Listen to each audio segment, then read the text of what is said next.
Hi and hello, நான் doctor Jagadeeswari Rajalingam. இந்த சேனலில் நிறைய ஹெல்த் ரிலேட்டட் இன்ஃபர்மேஷன்ஸ் பார்த்துட்ருக்கோம் பேசிகிட்டு இருக்கோம். இதான் நீங்கள் என்ன ஃபர்ஸ்ட் டைம் பார்க்குறீங்கன்னா இந்த சேனல் ஷீதடாக்கம் மறக்காமல் சப்ஸ்கிரைப் பண்ணிடுங்க. குழந்தைங்க தண்ணி சரியாக குடிக்கிறாங்களா?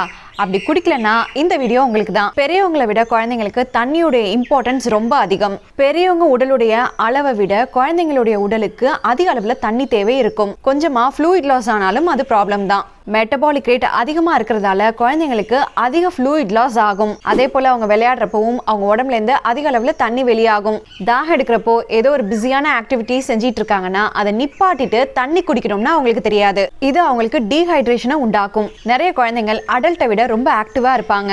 1லேருந்து 3 வயசு இருக்கக்கூடிய டாட்லர்ஸ்க்கு 4 கப் அதாவது 1 லிட்டர் தண்ணி அளவும், 4லேருந்து 8 வயசு இருக்கக்கூடிய ஸ்கூல் கோயிங் கிட்ஸுக்கு 5 கப் அதாவது 1.25 லிட்டரும், 9லேருந்து 18 வயசு இருக்கக்கூடிய டீனேஜர்ஸ்க்கு 7லேருந்து 8 கப் அளவு அதாவது 1லேருந்து 1.5 லிட்டர் அளவுக்கு தண்ணி தேவை இருக்கு.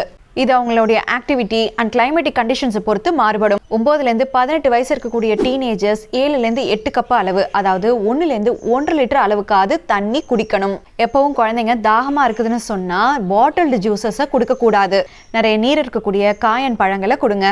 தண்ணி குடிக்கிறத என்கரேஜ் பண்ணுறதுக்காக அவங்க வாட்டர் பாட்டிலில் லெமன் குக்கும்பர்லாம் சேர்த்து கொடுங்க. ஏன்னா தண்ணி குழந்தையுடைய மெமரி, அட்டென்ஷன் அண்ட் கான்சென்ட்ரேஷனுக்கு ரொம்ப இம்பார்ட்டன்ட். இந்த வீடியோ ஷேர் பண்ணிட்டு கமெண்ட் செக்ஷனில் உங்கள் கருத்துக்களை சொல்லுங்கள். இன்னும் ஒரு இன்ட்ரெஸ்டிங்கான வீடியோவில் பார்ப்போம்.